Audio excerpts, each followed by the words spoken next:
Hey guys, this is Brian, Susan, and Dave from 3-Player Co-op, and you're listening to a podcast specializing in sports, life, and shenanigans, the Modern Maverick Podcast. Check out our podcast on iTunes. 3-Player Co-op, proving that while 2's a party, 3 helps you get things done. That wasn't bad. Oh, it's time for another episode of the Modern Maverick Podcast with the Maverick, JFlynn. Life, sports, shenanigans. Let's do this, fuckers.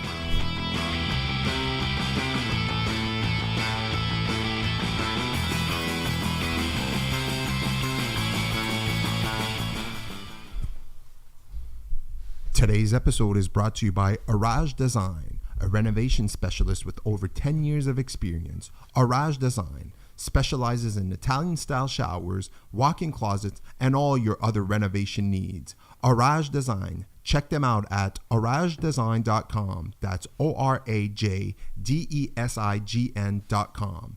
aragedesign.com.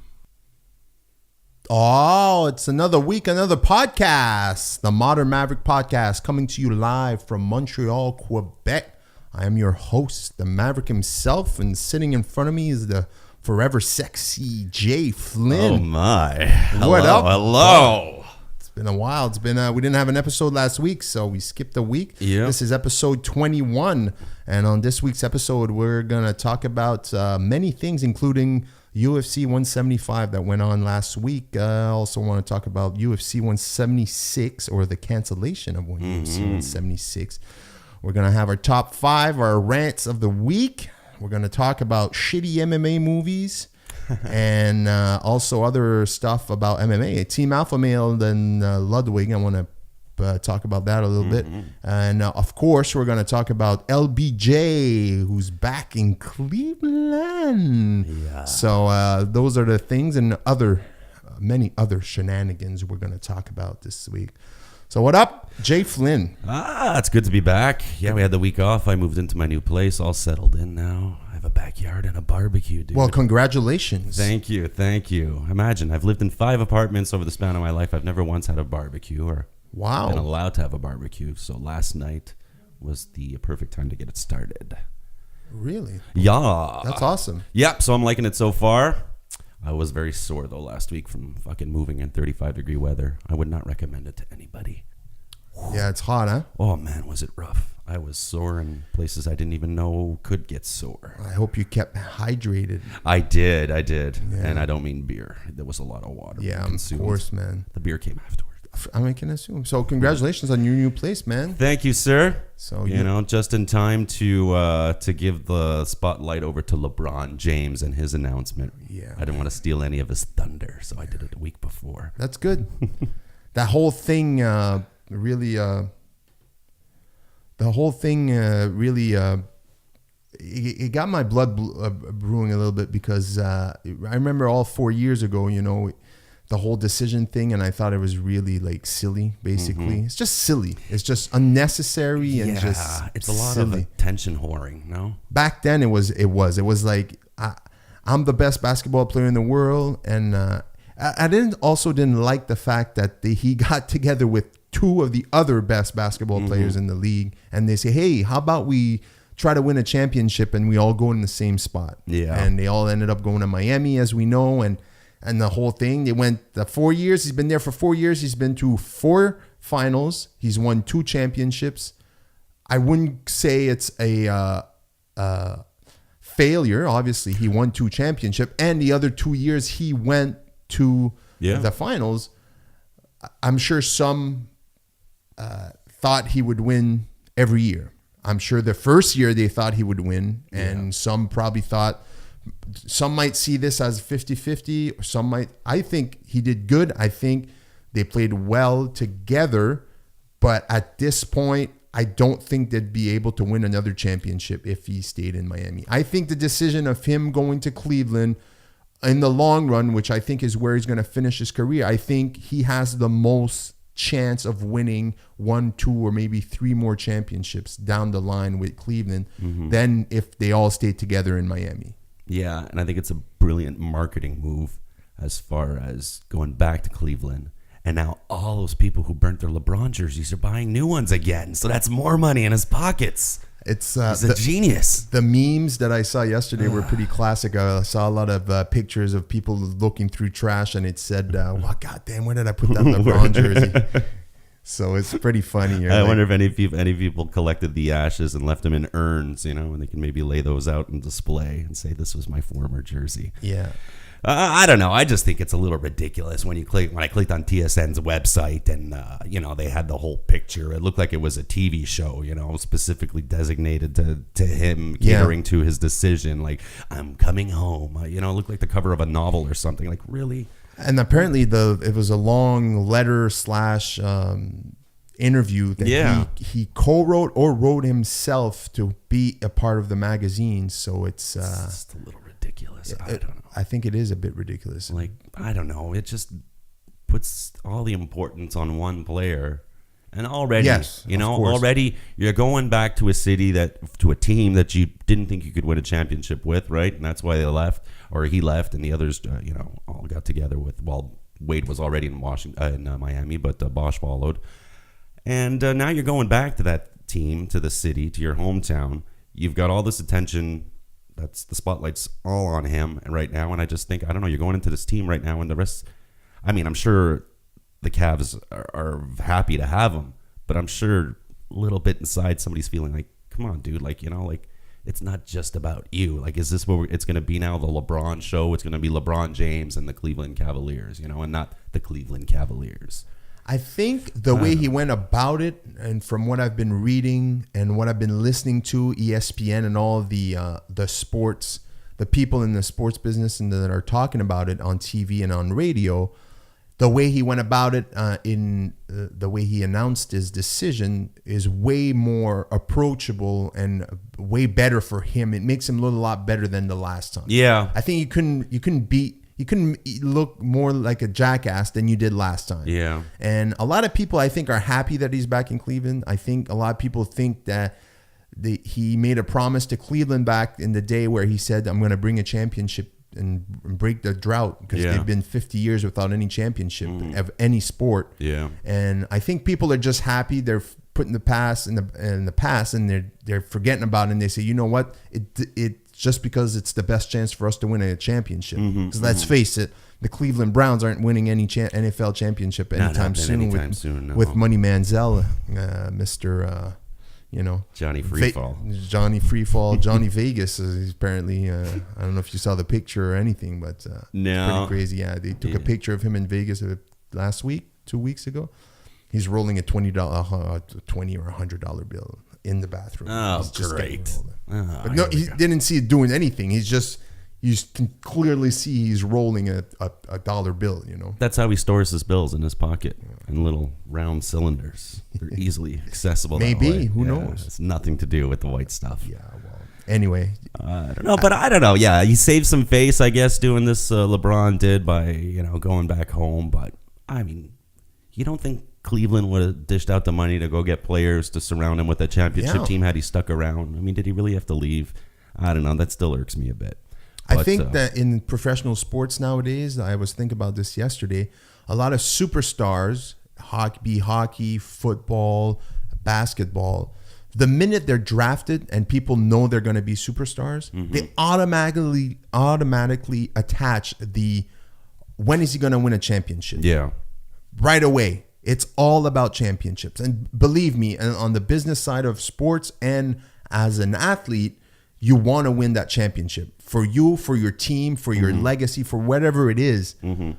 But I think there's a little bit too much energy, too much focus spent on that versus the fact that LeBron James could have won his whole career without winning any championship. And in my book, he'd still be the number 2 best basketball player of all time, because nobody's going to pass Michael Jordan. No. Sorry. In my book, there's MJ, and LeBron James is a beast. Let's face it. So LeBron's better than Kobe? Yes. For you, hands down? Yeah, well, Kobe in his prime was also. Let's just say LeBron is top 5 for 100% sure of all time. Sure.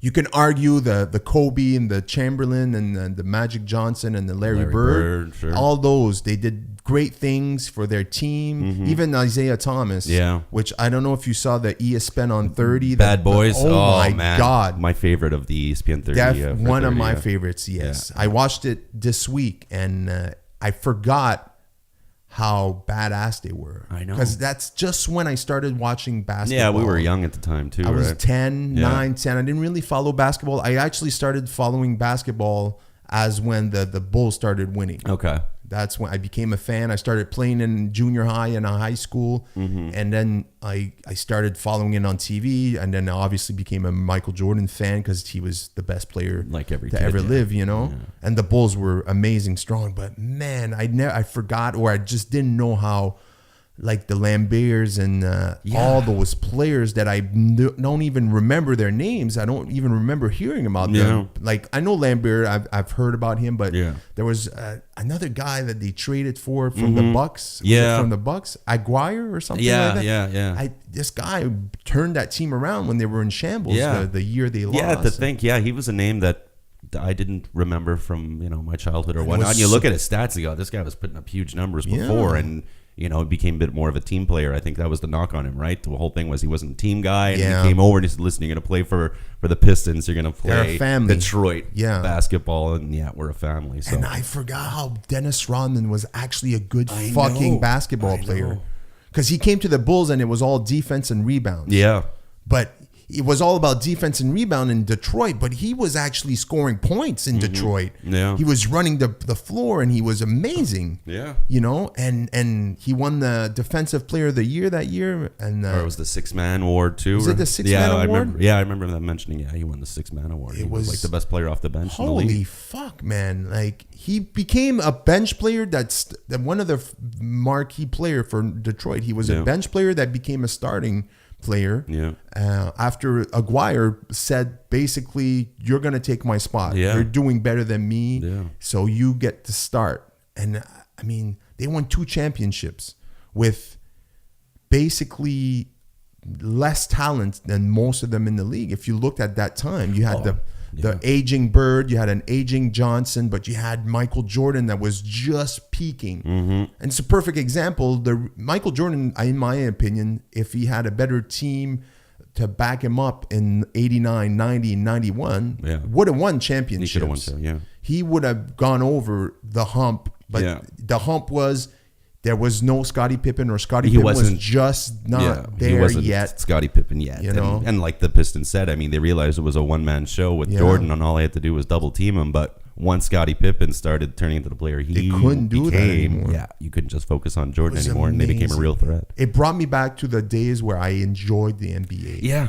me too. As a kid, I remember, and I remember I used to have, it was like a skills competition dunk contest game on my Game Boy. You couldn't actually play basketball, but it had all the NBA guys, and you could do a slam dunk. And that's like the Clyde Drexlers and all those guys. That's how I became familiar with them first. NBA was through a All-Star? video game.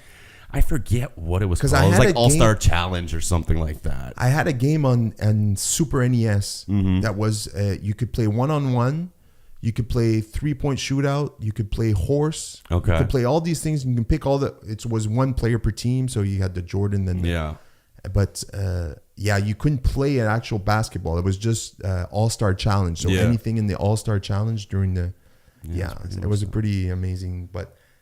But I didn't realize, like Isaiah Thomas, like again, it was a name like I remembered first from the game, and it was like, okay, this Isaiah Thomas guy seems to be pretty good. And I remember, the Pistons being a good team, but I didn't realize what kind of team they were. And it's only when you watch this documentary now that you see that they were cheating to win as much as they could, right? If you're not cheating, you're not trying. Seeing Bill Laimbeer dive every time, somebody's driving through the paint, taking the charge, and just the dirty, they were extremely strategy dirty. They had, and just getting into their opponents' heads, and how Isaiah Thomas was just was like the anti Jordan, right? I mean, Jordan never had a reputation to be a nice guy, but on the court, he was like, a true sportsman. Yeah. And then you had Isaiah Thomas with his tactics and whatnot. And then you think, and you go, shit, that's why, he never made the dream team, right? No. He left him off the team. And then you realize that was towards the end of his career, but I think he was still a elite player. He didn't have a long career either. He didn't have any friends. He didn't. No, that's it. He didn't make any friends. And it was all for the betterment of his own team.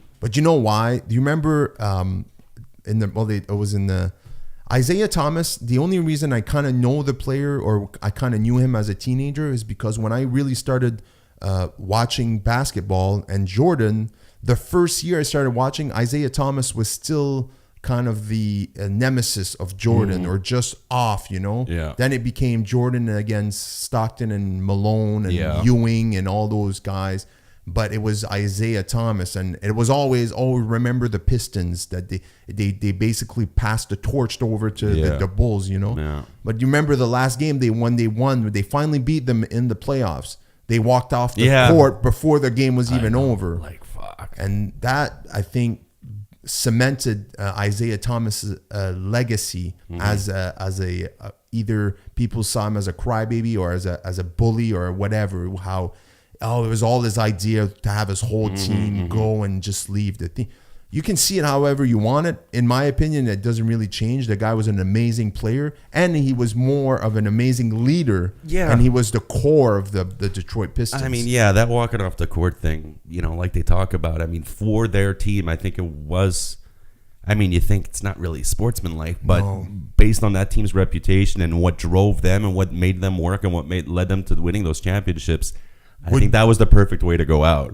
You wanted any other way, it kind of it finishes the story. Yeah. That's the last chapter. Exactly. Ends the book, and you're like, it's shitty, but I'm not surprised. No, you're not surprised. That was their image, and they embraced it. Yeah. So and that's how they won championships. They embraced who they were. They didn't shy away from it, and they were a family. They were tight. Yeah, and I can appreciate that. Of course, if there's anything I hate, there's not much more I hate in the world than a hypocrite. Whether it's an athlete, a journalist, whatever the case may be. And, these where guys they play a certain way on the court, but off the court, they're like, no, I'm not that dirty. Well, it's like, with the Bruins and, with the way they play hockey and how they have no problem speaking out against other teams for what they do. But you see watch a Milan Lucic highlight clip on YouTube, and you'll see anytime the guy takes a hit, he's looking to fight or do something dirty afterwards. It's like, listen, if you can't take it, don't dish it out yourself. Exactly. And when you see like a team like the Pistons, they lived that life on and off the court. So I can definitely respect that. No, that's definitely but you don't see that anymore. No. You see less of it. I think maybe you don't see it because you don't hear about it, but it's most good teams are so focused around one or two players on their team. Yeah.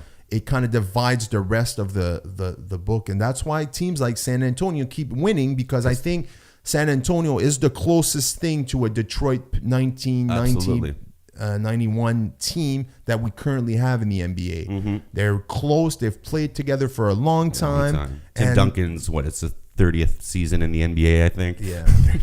This guy's been around forever. 67. Fuck, the guy's been playing since 1988. Manu Ginobili's got no hair left. But they're still going strong, man. Because I think it makes a big difference. I think if in the locker room and between games, you're as tight off the court as you are on the court. It just brings it all together. That's it. Everyone's got to believe in the same ideology. This has to have that same mentality going into a game and coming out of a game day in, day out. And they represent that pretty well. That is a pretty good comparison. It brings me back to LeBron James in a way where I think that as good as they were, Miami, they won 2 championships, I think they're still teammates that viewed him as they needed to kind of push themselves. They wanted to prove themselves that they weren't just a guy behind LeBron James. Yeah. That Miami did win championship, but I had a part in it. Yeah. And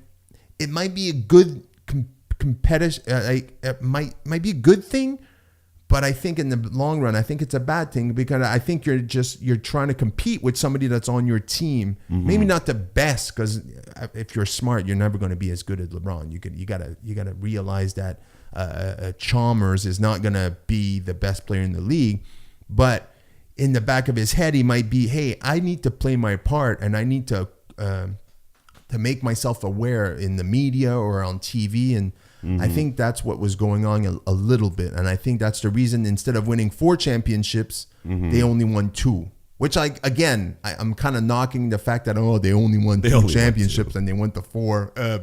No, I'm saying they could have easily won 4 championships. They could have easily won 6 in a row if they just kept going. If Wade was healthy. Yeah. You know, Chris Bosh is coming into his own. He just signed with the Heat now that LeBron for like $118 million. A lot of money for Chris Bosh. Miami Heat are slowly becoming Chris Bosh's team because Wade is, even if he signs with Miami, his career won't be as long as Bosh's at this point. And he's not going to play 80-some games a season. No.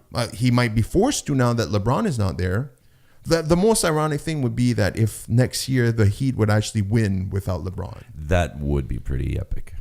Yeah. And I think that's the only way I could maybe. But you know what? I kind of like this move from LeBron. It's making me a little bit more of a fan of his. Yeah. I think he's choosing to play with rookies. I think. Well, you know, it's cool. He's going to be playing with a few Canadians too, right? Yeah. And maybe if there's a silver lining in the whole, you know, LeBron comes first and the team second. Well, if it's a bunch of humble, modest Canadians around him, they'll be okay with it, right? They'll be, it's fine. It's okay, LeBron. We don't like the spotlight anyway. Yeah. You take it. We're just here to pass you the ball. Yeah, here you go, Here's the ball, Here you go, Go dunk it, Yeah, go put it in the basket, And I think the role that he's gonna have to take upon himself is that he's gonna have to. He became a leader when he went to Miami. I think that was what was missing from Cleveland. Yeah, he wanted to be the spotlight to be totally on him, and he got a bit pissy when management didn't surround me with the right players, and crybaby a little bit. Now he went to Miami. He then realized that, you know what, I have to take it, because a lot of the time in Miami, he took it upon himself on his shoulder when Wade wasn't playing, when Bosh wasn't playing well, and when they didn't really have a surrounding cast. Yeah. And I think now that he's back to Cleveland as a better leader, he's going to lead those young guys into playing way better. It can't be anything bad for Wiggins and for all those Canadian players. They're just going to evolve way faster. Yeah. Number one, the spotlight is going to be on Cleveland the whole season. Yeah. Okay. Number two, you're playing with the best player in the world. That can't be bad. No. You can only get better. And the only thing missing or not missing that I think has to be important is that the coach, apparently they have a good coach. I don't know him, but apparently he's not bad. So I think he has to keep it all together and keep it grounded. So I think it's good for Cleveland, and hopefully they can win a championship in the next few years so we can stop talking about the fact they haven't won a championship in 50 years, you know. Yeah. So with that said, this is cue the music. I'm coming home. Tell the world I'm coming home. Let the rain wash away all the pain of yesterday. I know my Anyway, I wanted to cue that music because I thought to myself yesterday when I saw that I'm coming home, I'm like, oh, fuck. This P. Diddy song is going to get back on the charts just because of that. Cue the endless montage of LeBron James and his Cavaliers jersey with that song just playing in the background. That's all I could think all these about. years I thought that was a Drake song. I had no idea it was Puff Daddy. Yeah, P. Diddy came back and he made this song with Skylar Grey or whatever her name is. She's the designated white chick who appears on rap albums now. She's white? I think so. Oh, yeah. Yeah, she's the one who was on a couple of Eminem tracks. Yeah, she's a white girl. That's she's pretty right. cute, actually. That is I'm going to look at her up right now. Skylar Grey. Let's Google her. But definitely the biggest news of the week, LeBron James. And it's getting a bit annoying to see it everywhere. Like, what? Vince Carter signing a 3-year deal? That's not big enough for you? Where did he sign? Vince Carter is going to the Grizzlies. Are you serious? He's taking, he signed a 3-year, $12 million contract today, I believe.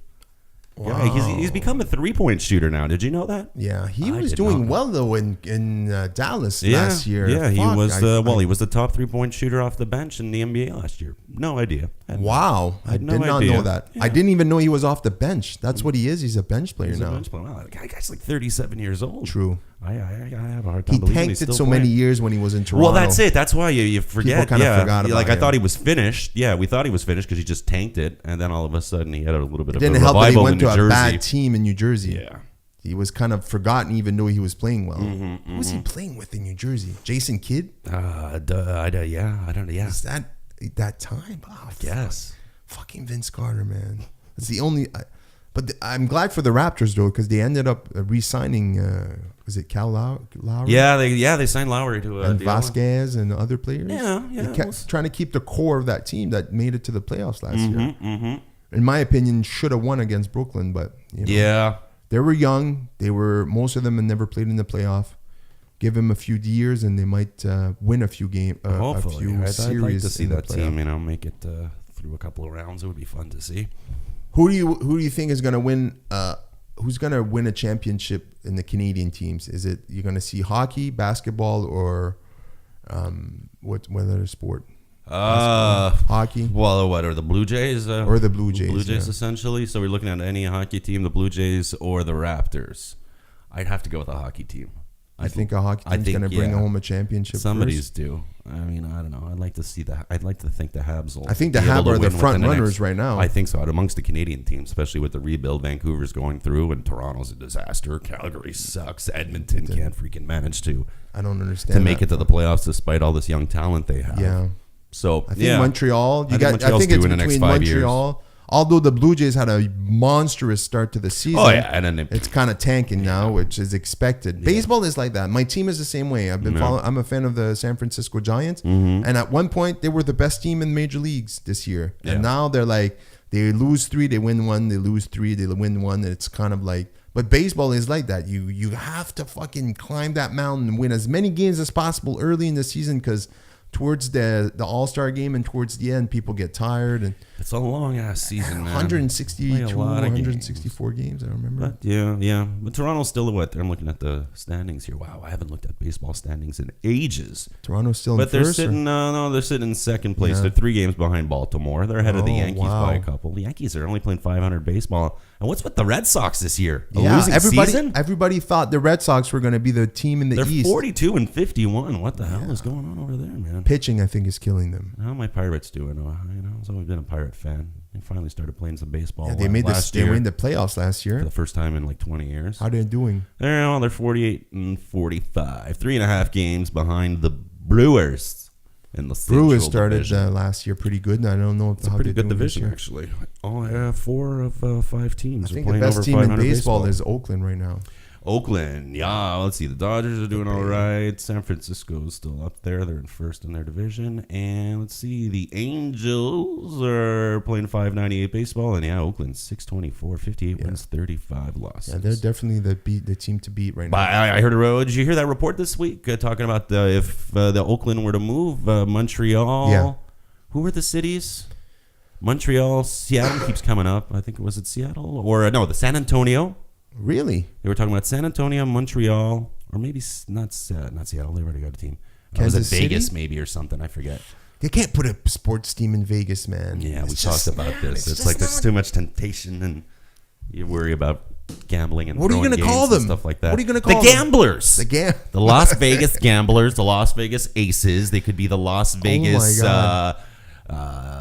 Celine Dion's. They could be, they could be of many names. They could get sponsored by a casino and just be like, the Vegas Spears. The Vegas Spears. Like Britney Spears. Does she have a show on Vegas now? I think she does, yeah. The Vegas Spears. Yeah, I think she just sits on stage and eats, and you just watch her eat and get fatter and fatter and fatter. It's like an art exhibit now. Just watch me eat. The Britney Spears story. She's getting pretty I don't know. She was. I think she lost weight again, though. But I remember when she got really big and balloony. Yeah. Big and balloony. Remember her Kevin Federline? Oh man, he got fat too, man. Dude, when you get fat, he's getting half her money. Yeah, he kind of got the sweetest deal in the world. Groceries is what he got a kid with the girl, and now he's like, I'm made for life. I ain't gotta work. I ain't gonna dance. I ain't gonna be no back. Remember when he tried to release an album? It's all like 8 copies. Speaking of which, remember Robin Thicke? Yeah, he sold like 500 copies in Britain of his new album. Yeah, I think he sold 25 in Australia. I think I read. Paula is his name. He's trying to get his wife back. He's trying to get his wife back via album. Douchiest move in the world. Yeah, I'm gonna name my album after my ex-girlfriend and my ex-wife. Every song's gonna be about how much I miss her and fucked up. Yeah, I fucked up. I'm sorry, man. Sorry, I put my penis in other women. The guy's a greaseball. Yeah, his 15 minutes are done with it. Just because of that song. Blurred you know what's the funniest thing about Robin Thicke is that before he came out with Blurred Lines, years leading on to that, so that came out last year. Yeah. basically since 2011, 12, 13, every time I would look on Billboard.com, he would be or have a top track, especially during the summertime. And we had no idea who he was. I'm like, who is this guy? He's the only white guy. And I thought it was a chick for the longest time. I thought Robin Thicke was a chick. But when I go on Billboard, I always look at the rap charts or the R&B charts, and he was always on there. And he looked like a fucking country singer. Yeah, he had his long hair. I'm like, who is this guy? And I used to listen to his songs, and they were all like ballads and like, oh my God. He's like the white fuck? R. Kelly, I guess. Kind exactly. Of thing. And then he comes out with Blur Line, and I'm like, everybody's dick got hard, and it's like, oh my God, this fucking song, and she's got titties in there. And then it was all the controversy, and as much as good as it did for him, it also kind of hurt him too, I guess, right? It was. What did it call that? With all the complaints and the fact that it was like banned from what college radio wasn't playing it because of the whole. In my opinion, every fucking subliminal video clip, rape message or whatever was supposed to be in that song. Whatever. Every video clip nowadays should have a pair of titties. That's the bottom line. Hey man, 2 Live Crew did it first, and was it with the Me So Horny track? I think that was the first dirty video with like booties shaking in bikinis and thongs and shit. Pretty sure. Me so horny. Mama, me so horny. Me love you long time. Remember that one? Yeah. From 2 Live Crew? 2 Live Crew. Why is it not coming up? Is it Want Some Pussy? No, it's not it. 2 Live Crew. Me so horny. Here it is. And, uncensored here. Oh, I'm not connected. You're not going to hear it. Me so horny. Why is it not coming up? What the fuck? Oh, right here. Uncensored. Here. There we go. With some booties. Here's some chicks. Hey man, girl ain't want to give me no program or nothing. Okay, cue that for a few minutes. I'm going to get some beers. Oh, there they are. I'm watching them in bikinis. They're dancing on. Oh, there's the thong. There's the ass cracks. God damn. Oh, you got this long ass intro. What is it with rap songs having these stupid intros before? You know, it's annoying when you're in the car and you want to hear a song and you got to put up with 25 seconds of, hey man, blah, blah, blah, blah, blah. And it's like, just get to the fucking song already. I love it when they would put it on CDs where that little interlude was its own track so you could just skip it. But when it's the beginning of the song, it makes me fucking crazy, man. Like, listen to any Wu-Tang member album and you've got to put up with 45-second skits before every track. Makes me crazy. Oh, here we go.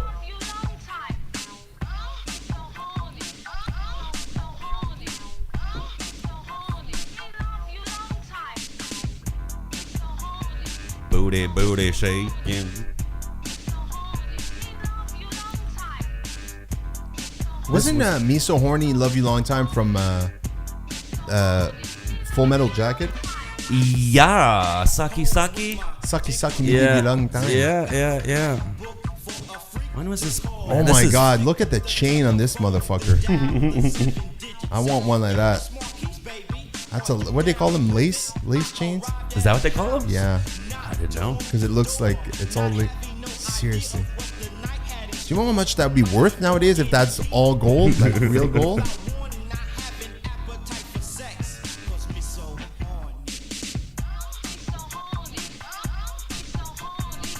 Oh my God. Yeah, man, this is one of the songs that made Tipper Gore there have that. She had those 10 songs there that she had it on her list there. It was in her list of tracks that she thought were socially or morally unacceptable. Who was this? Tipper Gore, Al Gore's wife, when she went crazy there with a bunch of those songs. That and fucking Twisted Sisters, We're Not Gonna Take It, out of all songs. Apparently that one was... Really? Yeah. Well, you know what? Because, kids rebelling and stuff. She can suck my dick. Yeah. There's some good documentaries on that stuff, though. There was... Talking about somebody that can suck my dick, I'm going to cue a video right here. Listen to this chick. Recently, in my announcement speech for Congress here in Louisiana, I said something very provocative. I said that global warming is a hoax. Naturally, liberals in the lamestream media became unglued and attacked me immediately. But as George Orwell once wrote, in the time of universal deceit, telling the truth is a revolutionary act. A specter is haunting America. It is perhaps the greatest deception in the history of mankind. It has been almost 10 years since failed presidential candidate Al Gore put out his propaganda film, The Inconvenient Truth, proclaiming that the actions of America's energy industry are causing a catastrophic rise in the Earth's temperature. But quite inconveniently for Al Gore and for the rest of the politicians who continue to advance this delusion, any 10-year-old can invalidate their thesis with one of the simplest scientific devices known to man, a thermometer. The Earth has done nothing but get colder each year since the film's release. God certainly has a wonderful sense of irony. Really? President Obama knows it's getting colder. He was foolish enough to blame our recent pathetic economic growth on record-freezing weather. And then he turned around and launched a new debate on global warming. In the Obama administration, down is up, 2 + 2 = 5, and ignorance is strength. Last summer, Antarctica reached the coldest temperature in recorded history. There's record sheet ice and a 60% rise of There's a ice picture in the video Arctic Sea. where she shows Polar the bears sheet have been ice forced getting out of their bigger. habitat because I don't know of about this. overpopulation. Liberals I'm going to have stop this professed bitch. that 'Cause global anyway, if you warming want to watch causes this video. Who is this broad? severe weather.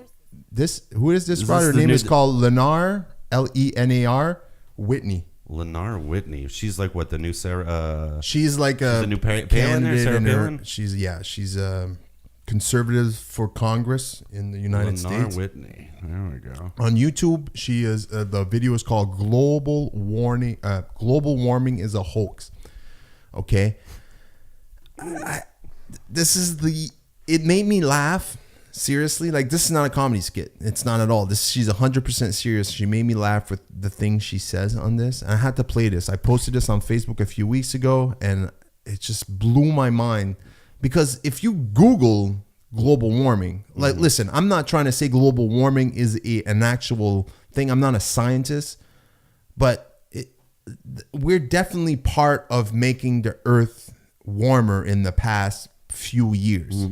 There's no denying that humans have a part in the global warming. Now, a lot of people say it's a cycle, which I believe it is. Yeah. It goes through cycles, but I think the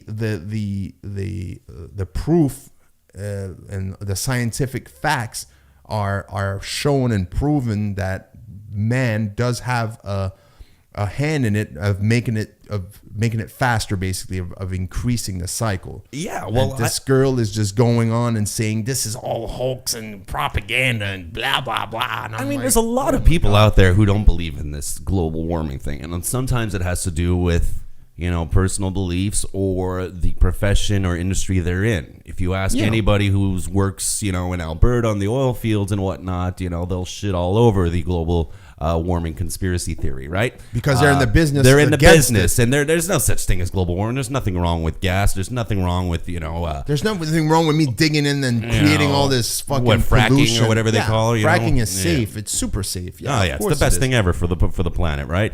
But how can you? And then you, on the other scope, you can say that you can kind of be a believer, but still have your own theories or thoughts. You can be an independent thinker who can say, like you said, oh, well, it's a cycle or whatnot. And that could be true too. But how is there any comparison? People talk about, and I remember the great George Carlin talking about, for years there's been tsunamis, there's been volcano eruptions, there's been asteroids, and the Earth is still here. What makes us think that we're so special that we can destroy the planet? Well, because we're using synthetic products, the smokestacks and things like that coming out of industrial plants. It's not the same thing as cavemen lighting fires back in the day. I mean, when you've got these there was no cars. There were no cars. There was no gasoline. I mean, these are all substances that we're creating, that we're unleashing into the environment, whether it's nuclear bomb testing sites and whatnot. Like, don't tell me that's comparable with a volcano. A volcano is a natural thing in nature. Nobody manufactures a volcano. Nobody will manufacture, a geyser erupting, whatever the case may be. But smokestacks and all these other things and this toxic waste that's being dumped into oceans, like, that's our own doing. So how can you compare it? This has only been the last 100, 150 years, let's say, since the Industrial Revolution, where things really took off. But before Plus, that, we went from 1 million on Earth to 9 billion, not 1 billion to 9 billion. I'm sorry, but this is still Come just on. a small sample size of what's to come. And if you want to put your blinders on and think that what we're doing to the planet has no effect, considering it's been around for millions of years, well, there weren't people doing what we're doing to the planet today back then. So I just can't believe that somebody would go and be serious about the fact that they believe that it's a hoax. Once again, I'm not a scientist and I haven't read up on all the facts, but I've read on a lot of things about global warming enough to conclude that it is maybe part of a cycle, but it's also we're making it like the cycle. We're just increasing the speed in which it's gonna happen by putting all this CO2 and all this carbon monoxide in the air. It's just and heating up basically. Fuck, just imagine 100 years ago, or just about 100 years, there was no cars.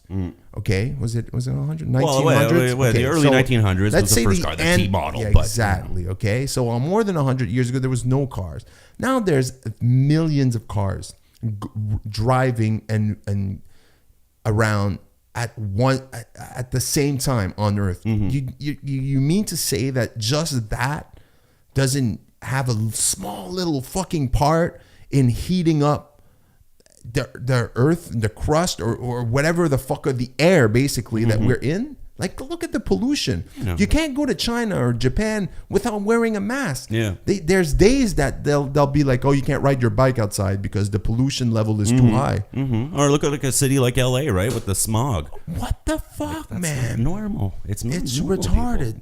Retarded. You drive into Montreal when it's 40 degrees. You're driving out of town, into town, and it's hot. You could see the film. It's like there's a U inside. That can't be good. Yeah.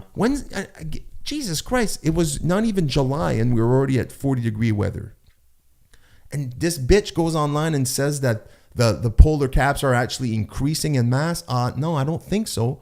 How can you explain the fucking rise in water? Look at all these coastal cities that are being washed away. When's the last time you saw New York City be underwater like it was 2 years ago? New Jersey and all those things. At 100 years, if we keep going to that rate, there's not going to be a New York City anymore. No, it's going to be underwater. Yeah, everything's growing exponentially is what we have to realize. Just like how technology, where you look like every 5 years, it just takes this giant step. It's all a product of the same cycle. And as technology and as we grow and as everything, the graph is going to go like this. It's not at a 45. It's not at a 30-degree angle. It's going up at a 45-degree. No, it's just going to keep going up. It's just exponential every time. And I wasn't big on linear equations and all that shit in math back in the day, but I can tell you that like you say, that chart's not going to end. Like that's not going to all of a sudden. No, it's not going to peak and then just go in a straight line or go back down. It's just going to keep going up and up and up. Everything's just going to exponentially rise over the years, and things are going to get worse and worse. Yeah, even if tomorrow everybody in the world stopped using cars, stopped using anything, it's not going to stop. No. We did too much damage. It's on the rise. It's going to keep going up on the rise. Tomorrow, it's not going to dip and go, oh shit, let's just fucking now all of a sudden, it's August and it's minus 25. Like, it's not going to be a sudden change. It's a gradual change up through hundreds and hundreds a year. It's also going to be, I think, a dip down in the very far future. Well, once everyone finally acknowledges what we're doing and that what we need to do to change things, I think the day everyone switches to an electric car and we switch to solar lights and heating and all that stuff, then maybe that line will start stabilizing as opposed to rising. But until I think then, it's going to have to be following a catastrophic event in order for people to go, oh shit. Yeah. Either something big where half the world's population is going to have to die for people to go, oh shit. Yeah, because of something like Fukushima, it is not enough to convince people, regarding, the hazards of nuclear power. If Chernobyl wasn't enough, if the Exxon Valdez disaster and BP oil in the Gulf of Mexico, if that wasn't enough to convince people that, what is it going to take? Yes, it's going to take people to die, and a lot of people to die for them. Quick example. Wake up. What's that park in California? It's Yellowknife? No, Yellowstone National Park. That's in. It's in California. That's not California, isn't it? In Wyoming or something. Anyway, there's a park where there's a geyser. There's an underground they've discovered in the last few years that it's a lot bigger than it's a huge underground volcano. Yeah. That if it erupts and explodes, would kill millions of people in that surrounding area. Mm-hmm. You think if something like that would happen, I'm not blaming that if it was to happen on global warming. I think it's just part of the Earth being what it is. If that would happen and killed millions of people, don't you think people would go, oh, yeah, shit, man, maybe we should start rethinking the way we live our lives. You know what I mean? Mm-hmm. We just lost about 2 million people on Earth. Yeah, maybe we should start like I said, I'm not blaming it on anything, but I think it's going to need to be a huge catastrophic thing where people are going to go, oh, shit. Yeah. We fucked up. There's something more important than going on Wall Street and making millions of dollars a year. Mm-hmm. Shit. Yeah. Money is definitely not an option anymore. We need to start revisiting other options. Here, part of the Rocky Mountains, it is in Wyoming. I don't know how I knew that. And you are smart. Age of the rock is 640,000 years old. Last eruption was more or less 200 years. More or less of 1350 BC, so 200 years before or afterwards, around then. That's a long time since it's erupted, but yeah, it's referred to as the Yellowstone supervolcano. So it says here, as well as the Yellowstone caldera. That's right. It says here, huge magma pocket lurks beneath Yellowstone supervolcano. This is it's unbelievable though that Geographic. They can calculate when the last eruption was, right? What did they say what it was? Well, first came, let's see, the caldera formed during the last 3 super eruptions over the past 2.1 million years. First came the Huckleberry Ridge eruption 2.1 million years ago. Like, how did I know this?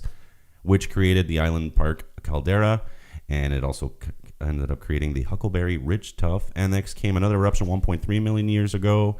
And finally came the Lava Creek eruption 640,000 years ago. Which created the Yellowstone caldera and the Lava Creek tuff. So, but then the last eruption, was around 1350. They say Yellowstone National Park experiences between 1,500 and 2,000 earthquakes a year, but they're on a very small scale because they only report the ones above 5 point something. Oh, okay. So they say that anything underneath, but they constantly every day have small fucking earthquakes. So you live in an area that every day, multiple times a day, there's a mini earthquake going on. You don't think that one day that shit's just gonna go, you know what? I got gas. That shit's gonna go Mount St. Helens on your ass. Yeah. And then everybody's gonna be like, what the fuck happened? Well, it's like for years we used to talk about, we used to say how Mount Royal was a dormant volcano that could erupt any day, you know. And I mean, yes, I think it's a dormant volcano or something along those lines, but no, I don't think we have to worry about it. I don't think it's going to erupt. I think we're okay. Okay, so apparently it says the team's map revealed that Yellowstone's magma reservoir is not arranged vertically as once thought, but rather it is tilted in a northwest to southwest direction. It's also much bigger than previously thought, measuring about, are you ready for this? Measuring about 55 miles by 20 miles. Jeez. That's 90 by 30 kilometers on each side and about 6 miles deep. Holy shit. 10 kilometers. So it's basically as deep as from here to 10 kilometers. So from here to Laval. And the width is about 90 kilometers. Wow. That's from here to fucking... That's big. That's wider than the island of Montreal. You could go from the West Island to the East End, and that's still only within 50 kilometers. So, wow. That's underground, where people go every day for hikes, going, hey, look at the deer over there. Oh, yeah. It is something special. That's something I'd like to see, like a Grand Canyon and all that stuff, man. Oh, I'd love to see that in person. And we're here. Everyone tells me you see it on TV or on the internet and pictures. It just doesn't do it justice. When you're there, Canyon? It's so enormous. You just have to see it yourself to believe it. Can you believe that at one point the Grand Canyon was not there? That's how old the Earth is. That's how old the Earth is. Because that was created with just water streaming through. There was water bigger in there, and bigger and bigger, and then all of a sudden eroded all the. It's a fucking canyon the size of Like, it's amazing. Yeah, people, nature is something. I think people don't like to put themselves in situations where they like to think about that, because then they go, I can't have any control over this. It doesn't make sense to me. Yeah, where's my place in all of this if there's something that huge? Like, it makes me seem that much insignificant. Let me just believe in Jesus and that the earth is only 2,000 years old. Exactly. And that we used to pet dinosaurs. We used to have them in the backyard, just like the Flintstones. What's the They used to help us with our explanation? laundry. I used to go to church when I was in my 20s. I used to date a girl that was a Christian, and she used to bring me to Christian church where people sing and dance. And Oh, one of those. Okay. Yeah. And they used to have an explanation. I don't remember her saying, but because it was a big thing. It's like, if you believe in God, where's you put the whole dinosaur explanation in it? Apparently, there's an explanation for Christians. Yeah, I don't want to that we lived with dinosaurs. Well, did you watch? We I don't think we were podcasting at the time when there was the great debate with Bill Nye, the science guy. Remember him? Mm-hmm. He had a debate with that religious dude regarding they were going to talk about evolution. I remember it, but I don't versus watch science versus religion. Well, the debate basically was: is there still a place for teaching religion? Essentially, creationism and whatnot in schools. Is there a place for it as opposed to just believing in science? Basically, with all the facts that we have, are we still justified to teach exactly religion in school? And it was a great debate. I mean, they stayed very respectful. I mean, considering, things you hear from, the hardcore, religious people is, just like we say, where global warming's a hoax. Well, a religious person will tell you that, the earth is only 2,000 or 5,000 years old, whatever it is. And they'll try to convince you that we used to live with the dinosaurs and this and that. Sorry. Whereas, a scientist can prove, so much based on fact and knowledge and documentation. All they have to and do is dig in the instruments that, but if you don't believe in carbon dating, what can I tell you? Like, the dude doesn't believe it. He tells me the rings in the trees. No, we're wrong. We're not calculating it right. We're wrong when we think these giant sequoia trees are 50,000 years old or whatever. God wants it. No. That's they were made 5,000 years ago, and that's it. So it's hard. I think it's getting harder and harder to justify believing in something that is essentially a theory. I'm sorry, but a scientific theory. They use the term theory, but it's not a theory. No. It's there's facts. The theory of evolution is not a theory. It's something that's been discovered and documented and factualized. Do you watch the new Cosmos? No, I've heard of it though. With that dude with the mustache there, Neil deGrasse Tyson. Yeah. Which is probably the smartest human being on earth. Yeah, he is awesome. Really, he is. I've seen him on podcasts before, and I've listened to a lot of his interviews and a lot of his lectures online. Yeah, he used to be a wrestler in college. Okay, he was an athlete, and I've seen him on podcasts, and I've seen his lectures, and the way he presents it is just like me and you having a conversation. The way he explains it, he uses words that you probably never heard of, but it makes you like, oh, okay, I get it. And he explains, and they made the Cosmos was a show back in the 80s or 70s. I don't remember when it was. Okay. There was a show called Cosmos. Then they brought it back with him now, and he's in this little ship basically, and he goes back in time, and he explains scientific facts and everything. He's a cosmonaut basically. I think he studies cosmology or whatever it's called, and he is. When I touch the wire, it makes sense. Oh, look, it's emitting. More science for you people. Yeah. Look at that. You touched the headphone jack. That's God that makes that. You don't know that. No, it's not my body. This is God that's doing this. He's right there. He's in the tip. Sorry. He's on the tip. I thought it had to do with, energy and things. God is on my tip. Atoms, energy.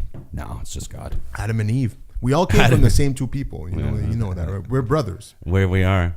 We're all a product of incest. Maybe that's why we're all retards. Incest. Maybe that's why we're all retards. That was another thing he addressed in the debate, and he said, "Well, we didn't have a choice. They didn't have a choice but to breed with each other. Fucking monkeys, Well, fucking monkey. Have you looked at a fucking chimpanzee? Fuck a monkey. Jesus Christ! Go fuck a monkey. All right, you know what is a funny thing about evolution and all those things is that you can't shy away from it. And I'll give you a perfect example that I discovered I don't know if I spoke to you about this or on the podcast already. But chimpanzees have a very closely related cousin called the bonobos. You aware of bonobos? Yes. And basically the difference between chimpanzees and bonobos is the way they interact with each other. Chimpanzees interact and deal with things basically with sex. They're very sexual. Everything is sex. And aggressive. Yeah. And if they have a conflict, they fuck the conflict. They'll fuck you, and it's all about fucking. Yeah. And they're very aggressive, but chimpanzees will also murder. They're violent. Bonobos, actually, no, sorry, I fucked it up. Bonobos fix everything with sex. Oh, okay. Chimpanzees will actually eat each other. They'll fucking kill, and they're very aggressive. And they're basically the same animal. And actually, bonobos is the close, DNA-wise, is the closest. Maybe I'm totally out of the. I heard this somewhere, but I think bonobos are the DNA-wise the most closest to human. To human. Yeah, I think you're right. All right. I will Google this right now. And the bonobos basically fix everything with sex. They'll fuck each other nonstop. They're very sexual. And apparently the reason the bonobos and the chimpanzees became two different species is that at one point in Africa, wherever they exist, there was a big river and they separated, where on one side there was chimpanzees, on both sides basically there was chimpanzees, but one chimpanzees evolved into bonobos because on one side of the river there was gorillas. They had to deal with a certain type of predator. Okay. And on the other side, they didn't have to deal with that predator. So the chimpanzees stayed aggressive because they had to survive. They had to kill. They had to deal with that predator. And on the other side of the river, they were like, there's nothing here. There's nothing to do but fuck. Eat mushrooms and fuck, man. Chimpanzee orgy. But yeah, you're right. Along with the common chimpanzee, the bonobo is the closest extent relative to humans. Fucking right, I'm right. All right, I'm a smarter dude. I'm smart, people. It was the formation of the Congo River. That's it. Jesus Christ, look at me. Yeah, good job. I listen. But that's evolution, right? That's evolution. It was one chimpanzee became two different species because they're two different species basically because of the way they interact with each other. That's fucking science right there. You can't deny that fact. Yeah. And I'm not saying I don't 100% know if we come from monkeys, but Jesus Christ, have you looked at us? Have you looked at most human beings? They're fucking monkeys that know how to speak. That's all it is. Yeah. We're fucking monkeys that know how to speak. It's crazy. Joe Rogan said it best. He said, we're monkeys on a flying spaceship in space. That's what it is. We're on a planet. We're on a spaceship that's just flying through space. Yeah. We're it's the humans compared to any other species on Earth is just the only reason we think we're smarter than them is because we can communicate with each other and we can understand each other. I'm scrolling through the bonobo page here on Wikipedia, and of course they've got a picture of two of them fucking. And they like it missionary style. No, yeah, they fuck like humans. Yeah, not doggy style. Yeah, they fuck like humans. Yeah. Look at that. Look at that shit. There's a lot of info on these monkeys, or chimps, I should say. We're not for monkeys, right? We're apes. Planet of the Apes, not Planet of the Monkeys. Did you see the new preview? Oh, I cannot wait to see that movie, man. That comes out like next week or something, eh? Puts my dick hard. That was an amazing movie. It looks like an amazing movie. I love the first one and the second one. I just hope it's... You mean the new ones? Yeah. The one with the Mark Wahlberg? No, fuck that one. No, I'm talking about the last one there with James Franco. Yes. Yeah. Well, that's what... This is the direct sequel to... That was like the new... remake, right? The new remake, but it was a prequel to exactly. the original Planet of the Apes. Exactly. Well, the original Planet of the Apes starts when the apes are smart. Exactly. That's how. Yeah. Exactly. Here they basically created a prequel to the story, but it's its own storyline now, and this is the direct. Yeah. The Mark Wahlberg was a remake of the first Planet of the Apes. Pretty much. Yeah. And then, a remake, reimagination. Then the James Franco was a prequel to all those everything. things. Yeah. To just the whole Planet of the Apes storyline. And this is a. Oops. Sorry. I touched it again. And this movie is basically in between. Sorry, burped here. The in between the James Franco and the original, so they're making just like a link. Pretty much, this is bridging the gap. Yeah. Oh shit! It already came out. Oh, it came out last week. God damn, I'm behind. How much is it doing well, or? Dude, man, on IMDb, and that's what I always trust because you get users that are rating it, not just poshy critics. It's got an 8.7 right now after being online for a week. The Metascore on Metacritic, which is great if you want to know what the critics are scoring it, 79 out of 100, also very good. How much did it make? It made, let's see, on a $170 million budget. What happened at the box office? Oh, do we not have the information yet? Or I guess we'll find out tomorrow. Usually we get it on Sundays, right? It is, yeah. But it's the second week they're up? It's the first week is completing it. It's been up. It opened on the 11th. It opened yesterday. Shit. Sorry. I'm all screwed up with my dates. What are we today? The 12th? Yeah. Yeah. So, yeah, it opened yesterday. Sorry, not last week. Yesterday. I'm only a day behind. I don't feel as bad anymore. So, we'll find out tomorrow how much it made on the weekend. I predict it's going to make $50 million this weekend. That's my prediction. It's our first weekend? I think that would be pretty July, good. Yeah. Pretty good. And there's that Guardians of the Galaxy movie coming out soon too that I want to see. Actually. That looks really cool. I've never watched or read the comic books or anything, but I like the characters. I like that it's different than any other comic sci-fi movie we've seen. Like this looks really cool. And I like Chris Pratt. He's pretty good. He's I like that. He's pretty funny. Yeah. He's really catching on as an actor. Batista is in that movie? Yeah, Batista. Vin Diesel is the voice of the tree. Bradley Cooper is the voice of the raccoon. Yeah. So a good crew. I think it meshes well together. Yeah, you've got some. You've got Benicio del Toro's in it. What? Really? Yeah, you've got what's his name? Dude who was on. You watched The Walking Dead? Mm-hmm. Earl there. Remember the one with the sword arm there who got his dementia? Yeah. He's in it too. Oh shit! What the hell's his name? Why am I forgetting his name? IMDb it. I will. How did I forget his name? He's good. He was in that movie back in the day, which was good. Henry, Portrait of a Serial Killer. It's like a movie from the first person perspective of the serial killer. Pretty creepy movie. I've heard about that movie, I think. Yeah, if you've never watched it. Michael Rooker. There we go. I kept wanting to say Rooney, but Rooker. There we go. Yeah, but he made a movie back in the 80s where he played a serial killer. Is that movie That's it, about? Yeah. It was Henry, Portrait of a Serial Killer. Yeah, that was a pretty creepy movie. It's a good movie. Yeah. Creepy. So, but yeah. So, that's what's going on movie wise. Yeah. Speaking of which, I finally got my internet and I have fiber optic TV now. Oh shit! For the first time, I have cable / satellite / whatever you want to call it, and it's been a few years since I haven't had it. And this on-demand shit is pretty damn cool. Awesome, huh? HBO on demand. There's shows on HBO that I didn't even know existed. Yeah, I love it. I have on demand, and it's awesome. Pretty cool. It's awesome. I'm catching up on my downloads and movies too. There, that's good. I've got a few. I got Noah there, that Noah's Ark movie. Speaking of religion and stuff, did you watch it? I haven't watched it yet. I'm gonna check that one out this week. There, I'm saving it for a rainy day. I'm not interested in that movie for some reason. I don't know. It looks good, but Russell Crowe is good. And I'm sure it's gonna visually, it's gonna be pretty cool looking. Yeah. So I'll give it a chance. All right. Top 5. Top 5. Hold on, I still have the song. Yeah, we forgot. But I'm not plugged in. Son of a bitch. Q. It's all right. It's okay. Oh, no. We're live, Steph. Can't be doing this live.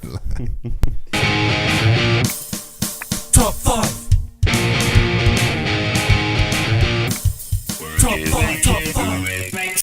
And that's what happens when you use your iTunes, though. It fades into the next track. Is it really? Yeah, it's going to Kanye. Damn, my ears were like the bass in my ears. Yeah. Fuck, I hate Kanye. All right. Top 5. What's your top 5 this week, sir? Favorite female athletes. Ooh.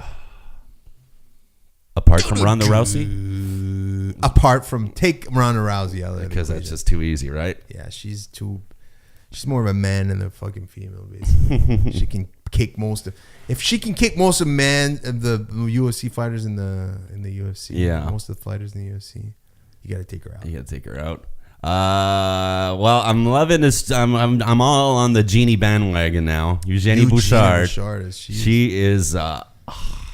It doesn't hurt that she's fucking hot. She's pretty. She's smart. She's a great athlete. She's got great composure for a 20-year-old. Composure is amazing for a 20-year-old. So she's up there. She's newly added. I wouldn't have said her 2 weeks ago, but now I will. I always liked Steffi Graf as a tennis player, female tennis player. Steffi Graf was always my favorite female tennis player. I follow more female tennis than I follow male tennis. Really? Eh? Yeah. Well, back in the day, I used to watch them both pretty equally. Now I don't watch tennis so much anymore. Other than that, Let's see. Nobody in the WNBA that I can think of. Yeah, I don't even know anybody in the WNBA. Cheryl Swoops. Isn't that her name? Yeah. Sure. What's it? Reggie Miller's sister there. Cheryl Miller? That's right. I think it's Cheryl Miller. She's cool. I like her. What's her name? I like jeez. Who else? I'm trying to think like Olympic athletes. I don't want to name that Canadian there that stumbled on the hurdles there. Perdita Felicien, remember her? Yeah. She was like our medal hopeful and tripped over the first hurdle. Come on. The first hurdle? Son of a bitch. You train all your life to jump over hurdles and you miss the first one. Have you heard from her ever since? Yeah. They always go on to win shit after the Olympics are over and they go back on their world championship tour that nobody watches. Like, oh, she just won another gold medal at the track meet in Siberia or whatever. You're like, who gives a fuck? Jogging in snow over there. Peekaboo Street. I like her, the skier. She's cool and she's got an awesome name. Peekaboo Street. Peekaboo, any girl with the name Peekaboo. I like her. That skier chick. With the one that's with Tiger? Lindsey Vonn? Yeah, she's a cutie. But I'm not basing it on cuteness. Obviously, it helps, but... Oh, I like Hayley Wickenheiser, female hockey player for Team Canada, right? She's awesome. I also like that, what's her name? St. Louis? The Quebec girl was scoring all the goals at the... Christine St. Clair. No, you're talking about the soccer player. Yeah. No, I'm talking about the French, the Quebecer hockey player, the young girl who was scoring all the goals there for Canada at the Olympics. The young girl, yeah. Feel bad. Want to put her on my top 5. I can't even remember her name. Female hockey. I think it's a Saint something. I'm pretty sure. Is it Saint? I could be wrong now. God damn it. 2000 and... And what's her name? You got Ali's daughter. She was cool. Yeah, Muhammad Ali's daughter. Yeah, she's good. And I don't remember what happened to her. She she started doing like TV hosting gigs and stuff. Wasn't she like hosting the American Gladiators with Hulk Hogan or something when they brought it back? Yes. Yeah. Marie-Philippe Poulin, is that who you? That's her. Sorry, Marie-Philippe Poulin. Sorry, there's no saint in there, but yeah, she's awesome. She would kick my ass. I didn't forget that she almost has my same last name. So yeah, I think 23 that's 5. years old. 23 yeah. Still. She's going to have a long career. So I'm going to give you my top 5 fast. Jesus Christ. Danica Patrick. Forgot about her. She's not really an athlete. She's a car driver. Yeah, race car driver. But mind you, any race car driver will tell you they go through. You're an athlete, like poker player. I'm an athlete. That's there's a different story there. I count cards, motherfucker. That's a sport. Try sitting there for 18 hours and play soccer, man. You'll see it's a sport, man. Well, all you do is consuming nuts and vodka. Yeah, man. Give me another drink, man. Any fucking thing you do where you can drink is not a fucking sport, all right? No. Get that out of your head. I love poker, don't get me wrong, but it ain't a fucking sport. So any poker player out there I think that are saying that's a fucking sport, get the fuck out of my face right now. Sharapova, I always like Sharapova. Oh, yeah? Okay. Sharapova. I love tennis players and especially women tennis players. Yeah. Gina Carano is always my favorite athlete. She's in talks with Dana White. Do you see who they signed? Holly Holmes. Yeah. But the bitch is hardcore, man. Yeah. She's a fucking boxer. Like, she only lost like 2 fights or 5 fights or whatever. She's hardcore. Yeah, I think she might be able to give Ronda a run for money. She can defend if she can defend an armbar. Manon Réaume. Manon. Just because she's she made a just because she got drafted by a team, with right? men or signed. Then he drafted or signed. Either way, she was a big cock eye, but yeah, she was all right. She had like that lazy eye or something. Yeah, didn't she do a Playboy thing too?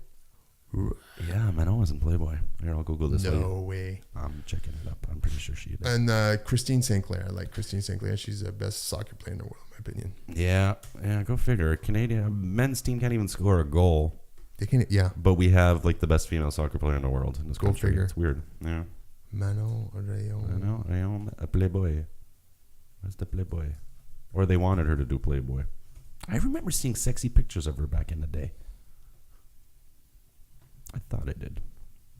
Maybe it was a dream. Yeah, I think you were dreaming. Nope. No, I guess not. I think they wanted her to do it, but she never did. I can imagine. Did she ever play a game? She played an exhibition game where I think she gave up 7 goals or something like that. She did not do so well. I can imagine the pressure on that girl, poor girl. Yeah. Well, I mean, it was all just, it was Tampa Bay. They were a new team. It was all marketing. She's now 42 years old. She's played in the ECHL. She's played in the WWHL. She's played in Austria. She's played for the Reno Renegades in the WCHL. She played in the IHL for the Las Vegas Thunder. Remember when the IHL was around? Yeah. Yeah. But as far as playing for Tampa, I want to see how many goals she gave up in that one game.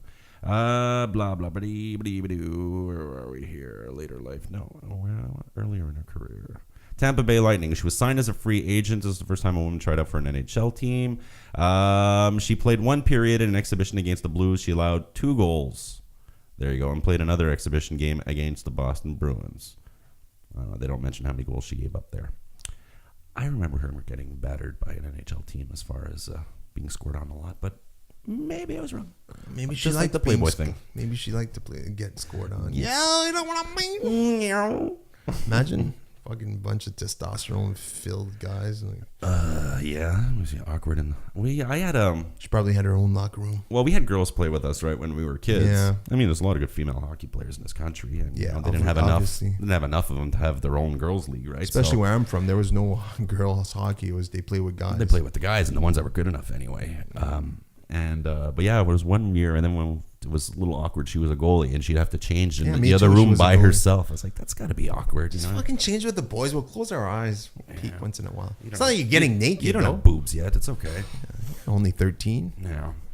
Yeah, a bunch of teenage filled testosterone guys. It's got pimples on your chest. That's all. They're not boobs yet. They're pimples. They're like bee stings. Little bee stings. Mosquito bites. Just got creepy. The podcast just got creepy. Yeah, it just got real creepy. Right. So yeah, did you finish? Did you name 5? I did. You did, eh? Patrick, Sharapova, Carano, Rayom, Christine St. Clair. And St. Clair. There we go. All right. I could have named like 10 tennis players, but Eugenia Bouchard, obviously, she's brand new on the list, but she's definitely my favorite athlete, female athlete. Top 5. Top 5. Oh, you muted. I cut the fade. That was going into Black Sabbath this time. From Kanye to Electric Funeral. I love Black Sabbath. I should have went to see them when they came to town not too long ago. How many songs do you have in your computer? Right now, I have 2,150 songs. I've got enough music for 6 days. 6 days. That's just in my iTunes library. I've Straight got other listening stuff 6 days. Yeah. That's a lot of music. I've got a lot more in my hard drive. Really? Yeah, I've got like 40 something gigs of music, maybe 50. That's a lot of shit. There's a lot of useless stuff too, though. Like last night I had people over, so I just had my computer on random, on shuffle. Yeah. And I have all these stupid dance tracks from when I was DJing at the Peel Pub, right? But every time a fucking dance song comes on, anybody who knows me knows I fucking can't stand dance music. But, of course, my brother always asks the same question. Why do you have this song? Dude, because when I DJ, you kind of like need these stupid fucking songs. Yeah. You know? Why do you have this song? Every time, it's like, how many times do I have to fucking tell you? What? I'm not going to delete them. I'm not going to play them once and delete them. They're in my computer. God forbid I fucking get another DJing gig at one point. I still want these stupid poppy dance tracks, so get over it. Yeah. So, yeah, there's a lot of useless crap in there, though. A lot of Pitbull and Kisha. My favorite song ever, Timber. Oh, shit, man. Fuck, that song's horrible. Jesus. They make a lot of horrible songs, these Pitbulls and those Kishas. Oh, speaking of which, what is that new Avril Lavigne song, too? Oh, my God. Did you see the video Shake clip? It Up or whatever it is with the Japanese girls and stuff? There? Oh, holy fuck. It's the weirdest thing. Oh, fuck. She's horrible. She's fucking horrible. Yeah, she's not the best. And that Iggy Azalea girl, I was kind of into her, but now she's getting on my nerves. Yeah, they overplayed her at the fucking radio. It's when you hear her interview with her Australian accent, and then she's rapping, and she sounds like she's an American black chick from the hood, and then she's like, "I'm the realest." You're not real. That's not even your real voice. You don't rap like you speak. I'm sorry, you ain't real. She's from Australia. She's from Australia. I didn't even know. I thought she was from Miami. She's a blonde Australian broad, hot as fuck. But, I mean, she ain't real. There's nothing real about her. Really? You know, Nicki Minaj kind of spoke out about her. Nicki Minaj, another one who's not real either. But yeah, she was on the morning show. I was at a few weeks ago. I was watching. Uh-huh. I think it was on Pat Leave or when my daughter was born. She was all like dressed like, you see her in video clips. The bitch dressed like a whore. Yeah. You know, She was on the morning show with Ripa and what's her face?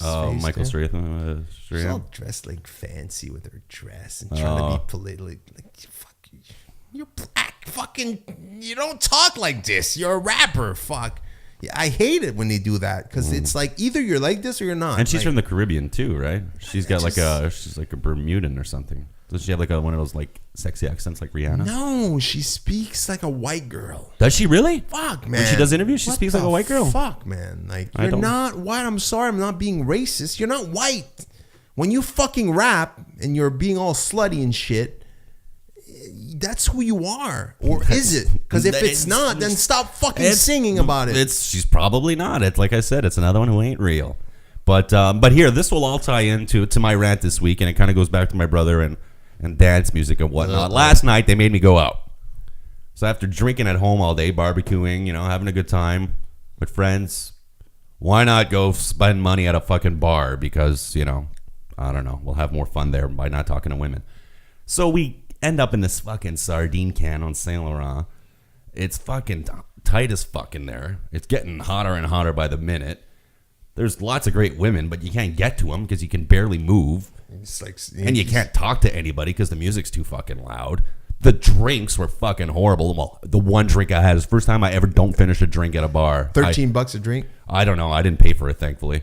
Fuck it. Gin tonic, it was all tonic, and I don't even like tonic. I mean, with gin, it's all right, but fuck, I'd never drink the shit on its own, and essentially that's what it was.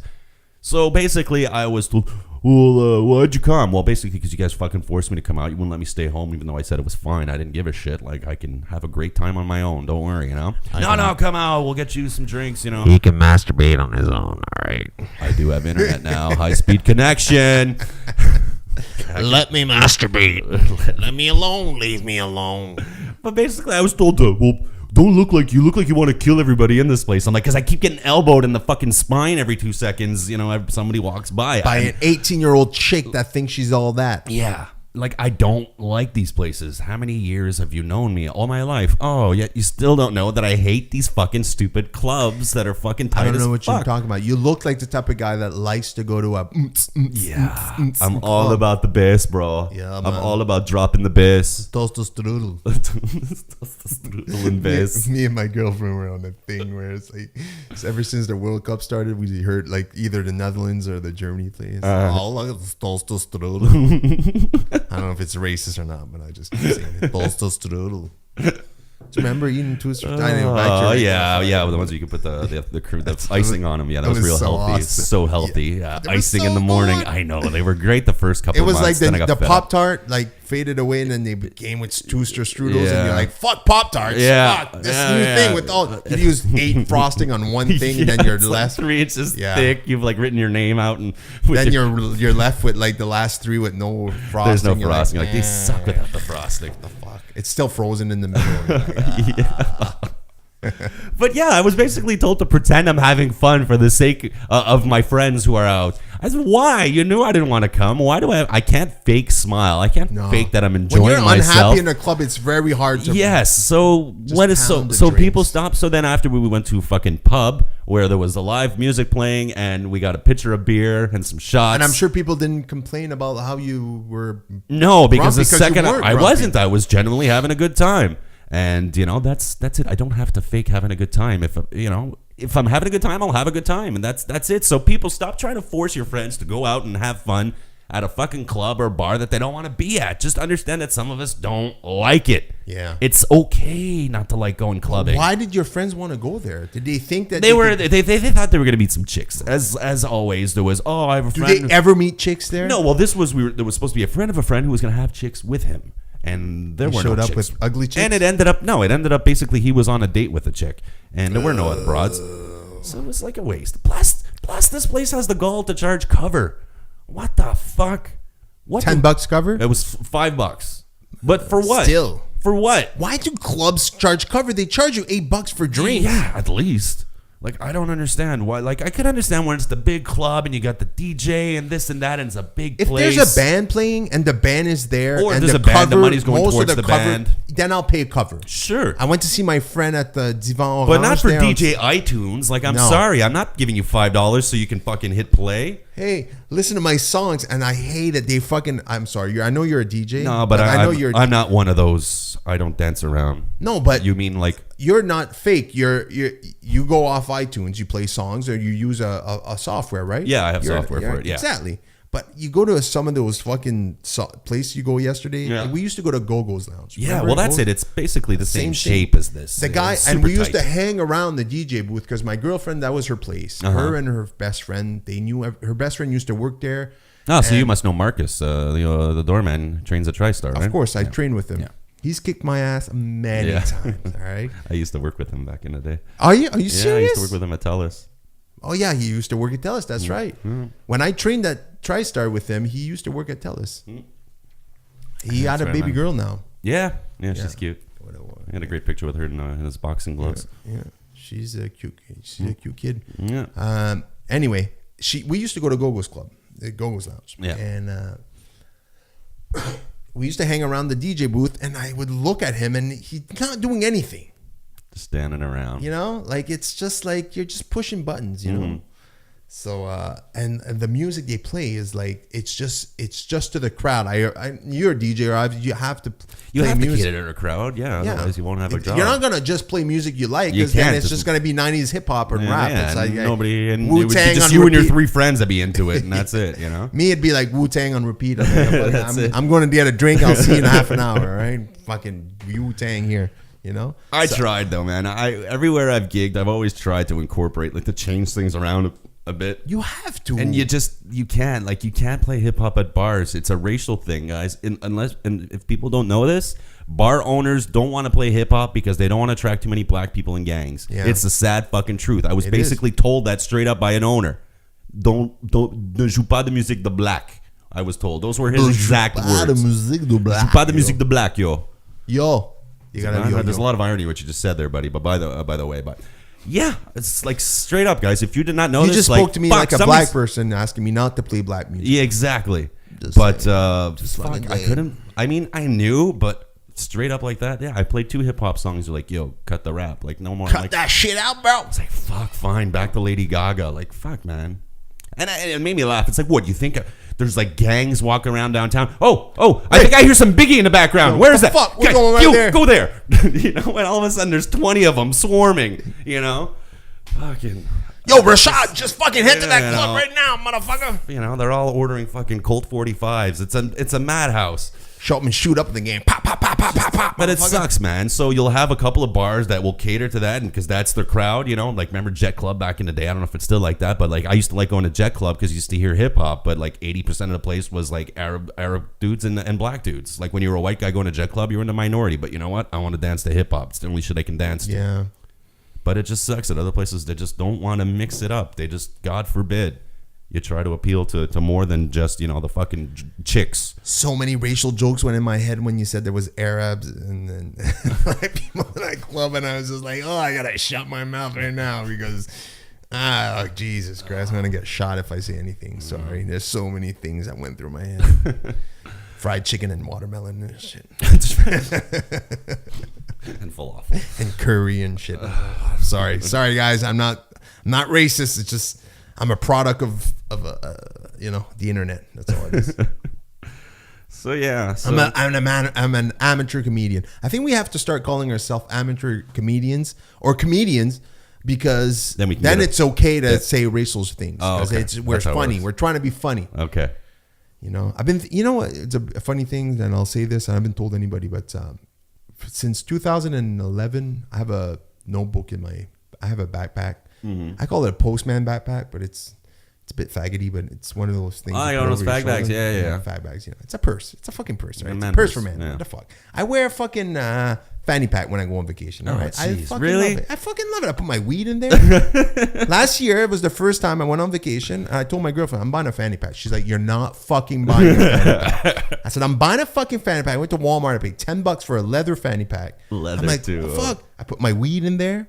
I put my grinder. I put my lighter. I put all my things. I put my wallet. I put my phone. Where I'm on vacation, we're on a boat on the water. I got my fanny pack. Hey, let's smoke some weed. Fuck that. I'm right here, man. I got my fanny pack right here. Bang, bang, bang, bang. 5 minutes later, we're smoking a joint. Fuck that shit. But with that said, I have a notebook. I've been writing. I was like, one day, and a few years ago, you know what? I said, I want to try to go maybe to an open mic. Yeah. I said, I want to try to go to an open mic. So I started writing down things. Every time I thought about something funny. So I wrote down. I've been writing things since 2011, I think, in my notebook. I've never been to an open mic, but I write down shit once in a while. I'm like, that's funny. Let's try to put a funny spin on it. Sure. So one day, I think I should just man up and just go to. I'll do it with you, man. Yeah? I'll go up with you. We'll There's give it a only shot. We'll get some clubs friends in Montreal, though, huh? Comedy clubs, there's not that many. There's 2 comedy clubs. They're both. You know what freaks me out is that we're in Montreal. I know there's a big Just for Laugh festival, and Biggest comedy also fest in the Juste pour world. Rire in French, which there's a lot of French comedians. There's no French comedian. There's no French comedy clubs in Montreal. Seriously, eh? The only comedy there's clubs they have only are 2. English. There's the comedy. There's Comedy Nest, Comedy Works. That's and then there's those are both. They're both. Those are the 2. Same. But anyway, I want to go. I think, but the shitty things about open mic is that one of the clubs it's on Mondays and one is on Wednesdays. Well, I yeah. feel I like guess they're doing not gonna comedy do on a Monday. it. Monday's the worst day of the week. You could be a rant comic where you're just fucking raging about your Monday. Yeah. Fucking office, I fucking work in fucking fuck Monday. 3 minutes later, you're like, all right, you're out, buddy. You're like, how did I do? Yeah. No, we don't want you fucking- back. Thanks. You're not a comedian. Can I call myself comedian, please? You're just an angry white man.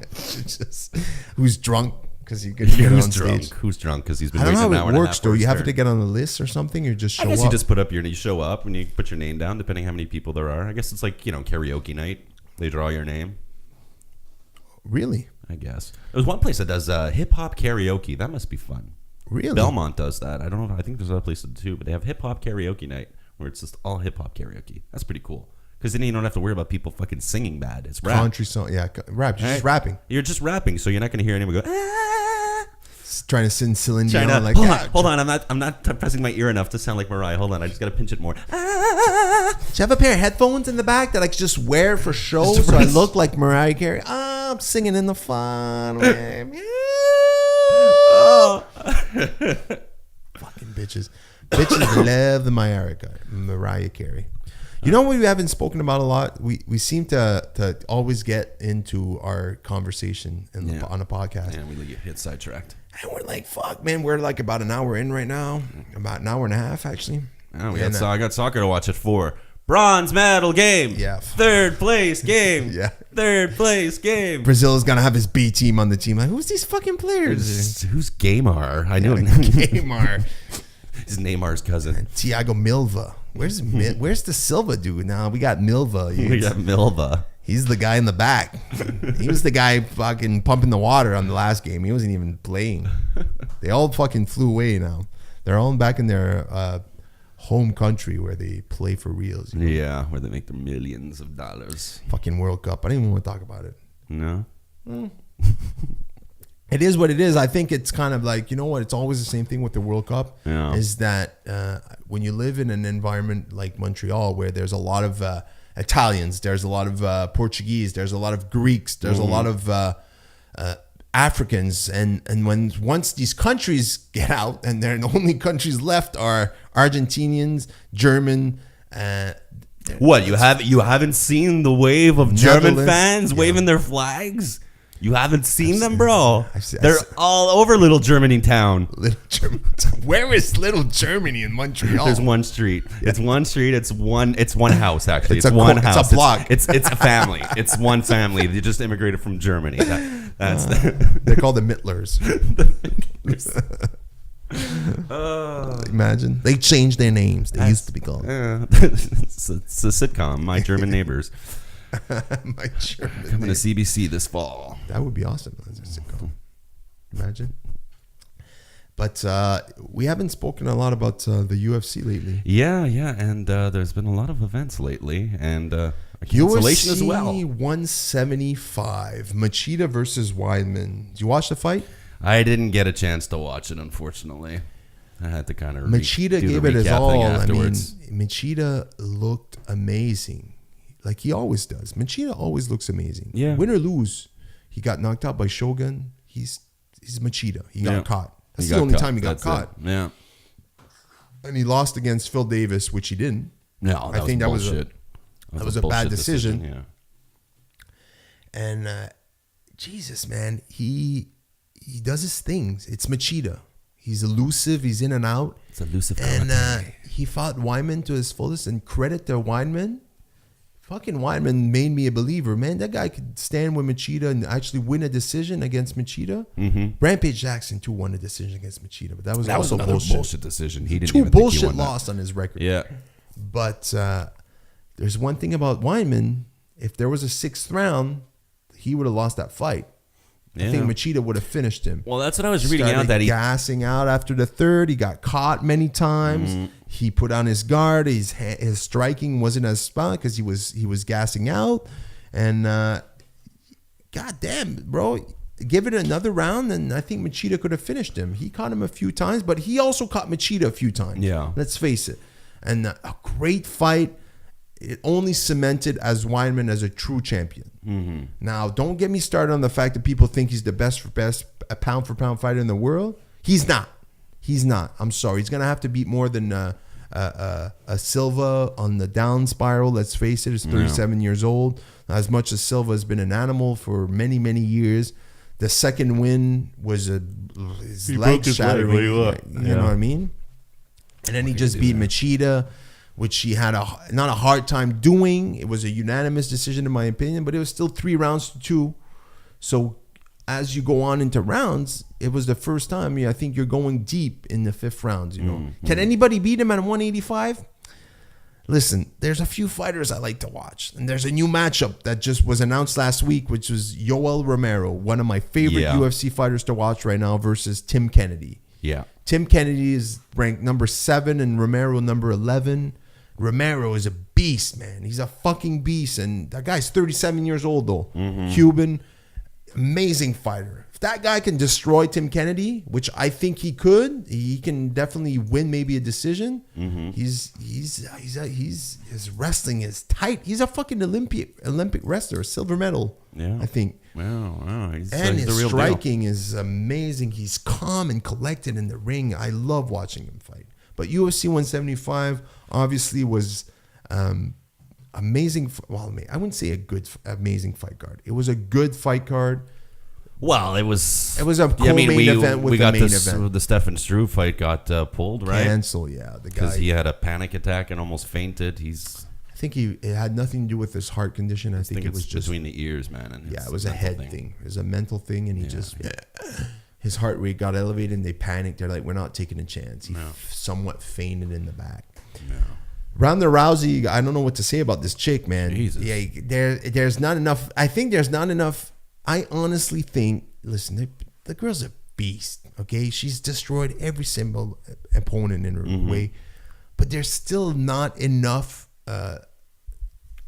octagon time to really say, is she good? And it's tough to gauge the competition. 16 seconds, she knocked her out. Yeah, the girl, Alexis Davis, didn't stand a chance. And the thing with the opponents against Ronda Rousey is they lose the match even before they step in the cage.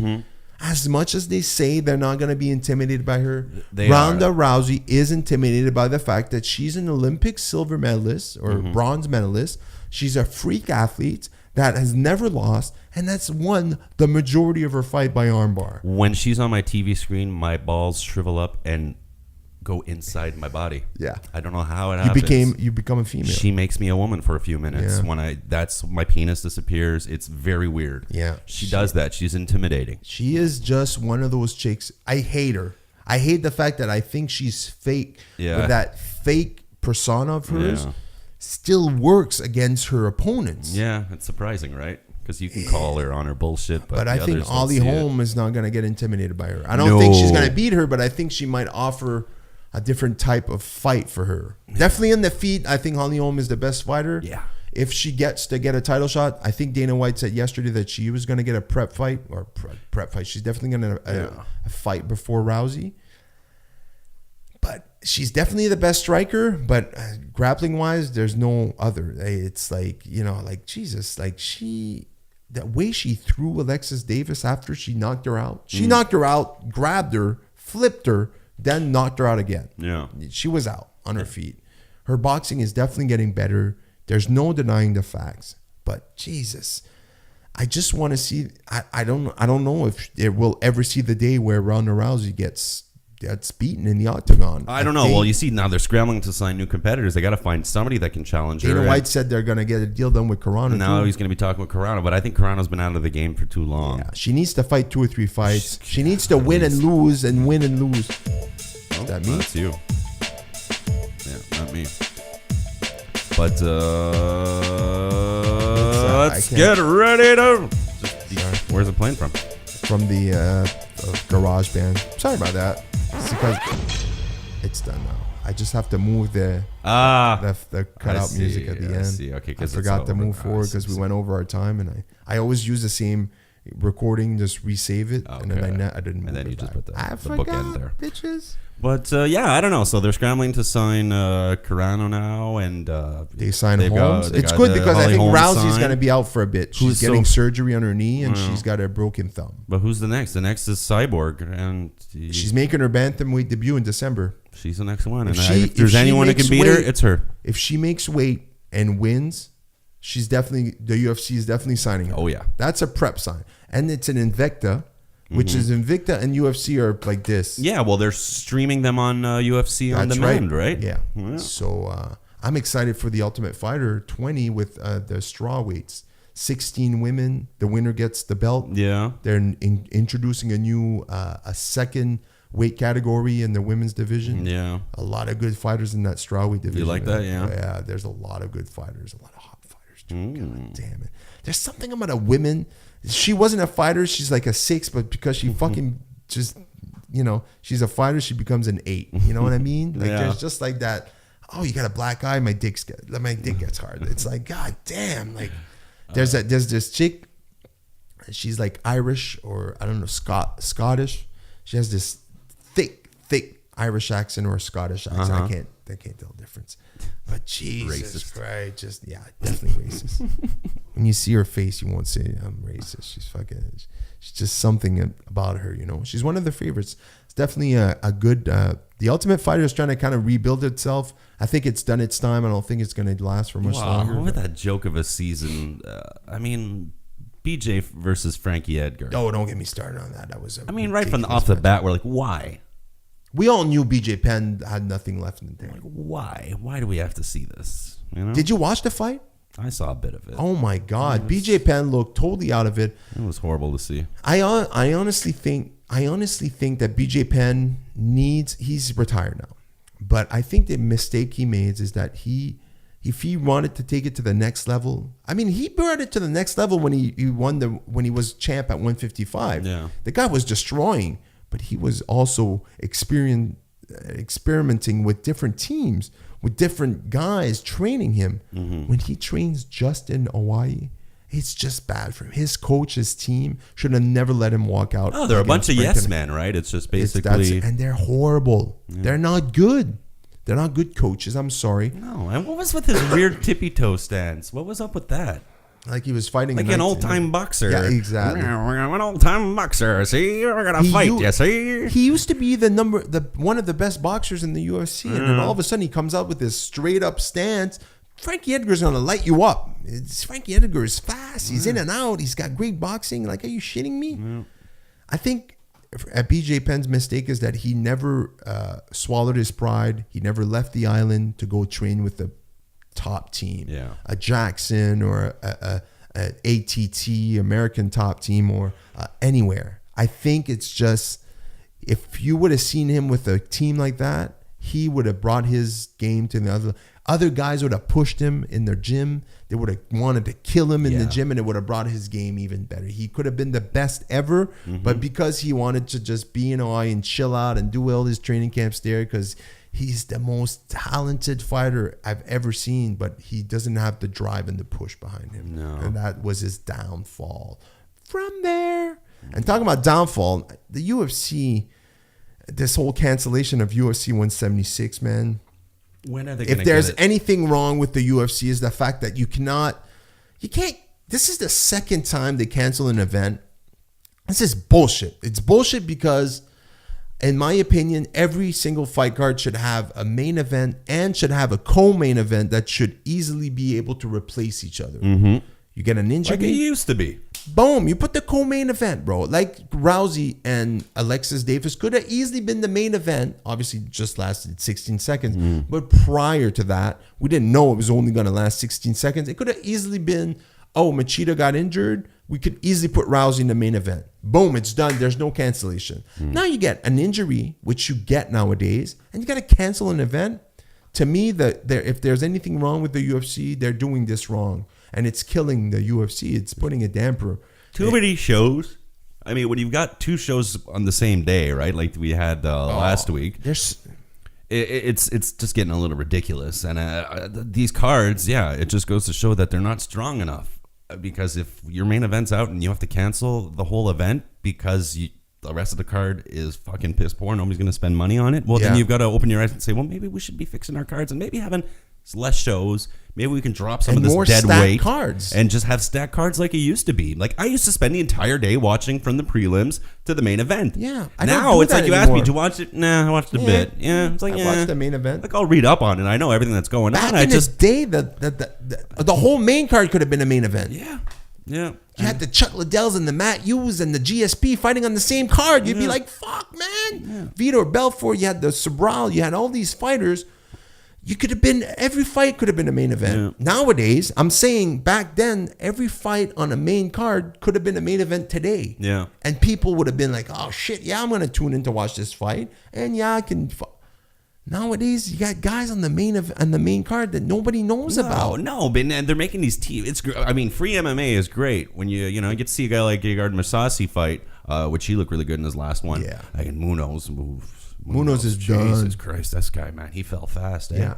But then it takes it away from the pay-per-views because you got to put on semi-decent, a couple of decent matches to get people watching on TV. And Gegard versus Munoz, I mean, it's a main event on TV. It's not a main event on a pay-per-view, but it's on the main card, right?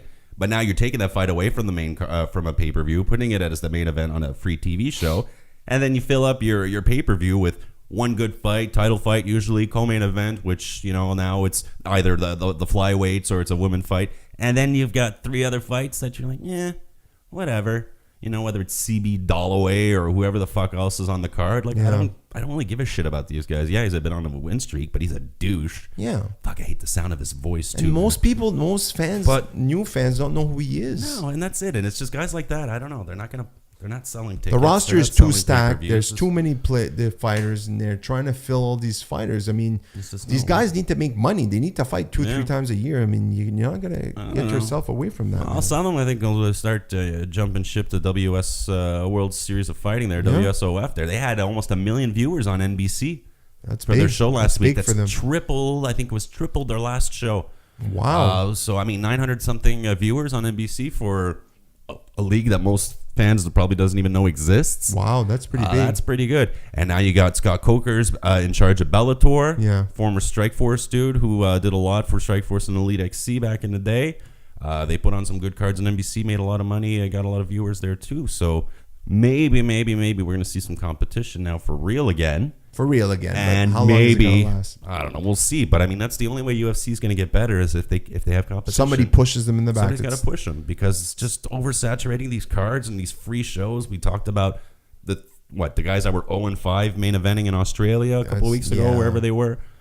Nate Marquardt was lost 5 in a row, and he won. He looked good. He looked good, but he was fighting a guy that was on a 3-loss win streak, making his middleweight debut. Yeah. You know, the Ultimate Fighter finale card. I mean, it was just filled up with competitors from the season, basically. And then it was BJ Penn versus Frankie Edgar. But you know what I like about those cards? If you really take the time to look at those fights, they're amazing fights. Yeah. They're good fights because everybody in that all those no-name fighters have something to prove. And they go out there and they fucking bang, man. But you don't see that on pay-per-view cards anymore. You see these guys that are just trying to make their way up and they fight safe, and it's just makes for boring fights and it just makes for a poor product. And I'm sorry, but I still want to see names. I want to. Yeah, I want to see guys that are in the title hunt. You need to see somebody that you can go and talk to the most people and go, hey, you fuck, this guy is fighting. Yeah, I know this guy, and it's like you can't do that anymore. It's like Machida. I mean, remember when like a guy like Jim Miller was opening the main card? You know, like it was the first fight of the night. Like we're putting Jim Miller, we know it's going to be a good fight. Now Jim Miller's on the card. He's a co-main event or main event. Yeah, you know. Whereas before these guys, I mean, they're good, but Jim Miller's never going to be champ. No. And now he's fighting Cowboy Cerrone next, which will be a great fight. And I think it's the main event on a free TV show, which a card should have fighters like that. Instead of it being the opening fight on a pay-per-view. It should be an opening fight on the main card. Cerrone versus Miller, and then you build up, and then you have fucking bang, bang, bang. And then you put a heavyweight matchup in there. You get a title fight. You get 2 women, and then you throw in a lightweight fight or something, or a flyweight fight. Boom, there's your pay-per-view. Fuck, man. All names. Yeah. I don't get it, man. But that's the product. It's kind of plateauing for me. People, even friends, they're like, you don't seem to be as much as into MMA anymore. I was like, well, on the training side, I still train hard and I'm still in love with the sport. But as a product to watch it and entertain myself, I'm not, because it's not always entertaining myself. It's like there's this, I'm not always happy with the end product of it. So that's I don't really have a rant for this week, but I guess that could be somewhat of a rant. But so we're about an hour and 45 minutes. I have to pee, so I think we're gonna call it quits for the day. Yes, sir. There's a few things I want to talk about. We didn't get to talk about, but it wasn't big things. Team Alpha Male and Ludwig situation. Oh yeah, go figure, eh? Yeah. You know what I think? The only thing I'm going to say about this is basically the only thing I wanted to say about this is that Alpha Male brought in Ludwig at first. They didn't really announce it. They just brought him in, and then he was amazing. Yeah. He brought most of fighters up to the next level in their striking. They started winning. Every fighter started going on a winning streak. TJ Dillashaw just became amazing, and then he basically was the only guy that really glued with Duane Ludwig. And I think there was a bit of friction between Faber and Ludwig, because I think Faber wants to be the leader, but he didn't. I think Team Alpha Male is mostly about Faber, and Faber has a hard time relinquishing the fact that if they make a head coach, he's not going to be the leader anymore. The head coach is going to make the decision. Yeah. And I think that's where him and Ludwig clash. I think the whole Team Alpha Male Ludwig situation is more of a Faber Ludwig thing than a Team Alpha Male and Ludwig thing. Okay. Like I tweeted the other day. Yeah. Because Ludwig, look what he did with TJ Dillashaw. TJ Dillashaw is champion because of Duane Ludwig. I truly believe this. He is very good, but he brought him to the next step, and they just gelled together. Yeah. I don't think TJ will ever go another fight without Ludwig in his corner unless there's a big breakup or something. And I think it's just an opening for that Faber TJ Dillashaw matchup. I think it's a perfect. If this was a movie, this is the way it would go. Yeah. Good friends, teammates, and then all of a sudden something comes in between in the form of Ludwig, and then it's just like, you're the champion now. This guy gets jealous, and now I want your title, and then it's just gonna implode. Sure. We probably won't see it, but hopefully we see it. But my whole take on the whole Team Alpha Male Ludwig is that it's more of a Faber Ludwig situation, because Faber didn't like the fact that the spotlight wasn't on him anymore when as part of his teammates were concerned. I think teammates started gravitating around Ludwig because they saw how good how great things he was doing for other fighters. And then Faber was like, hey, wait, why are you guys listening to me anymore? I might be wrong, but I think that's the situation in Team Alpha Male. So that's what I wanted to bring up and talk about.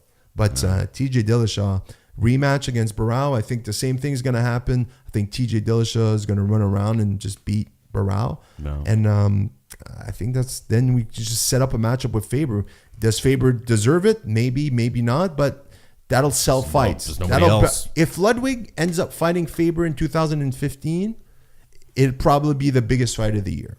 Just because of the build-up, it'll be like a GSP versus Rory Mack type thing. Yeah. You know what I mean? So could be. That's my take on that. Oh. You want to add anything before we call it quits? No, you mentioned something about shitty MMA movies, but we'll touch on that next week because there's a couple shitty ones that look really awesome on Netflix that I'm going to watch. Yeah, the reason I wanted to bring it up is because it's not really about the shitty MMA movies itself. Is that I wanted to bring it up to see if we could figure out how to make a good MMA movie.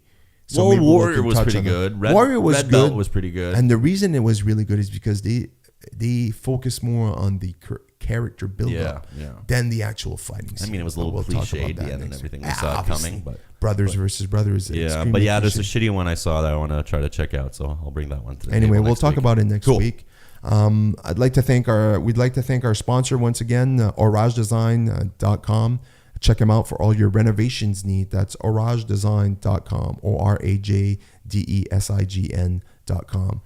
Thank you to all our listeners to tuning in this week. Thank you again for checking us. Check us up on Twitter at Steph Paulin, STEPHPAULIN.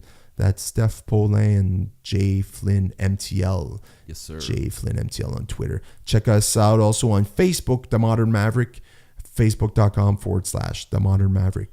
And our website, check us out, www.modernmaverick.net. You can catch all our links to our episodes to iTunes and SoundCloud and YouTube and everything. Thanks again to all the listeners, and much love to all of you, and we'll catch you again next week. Ciao.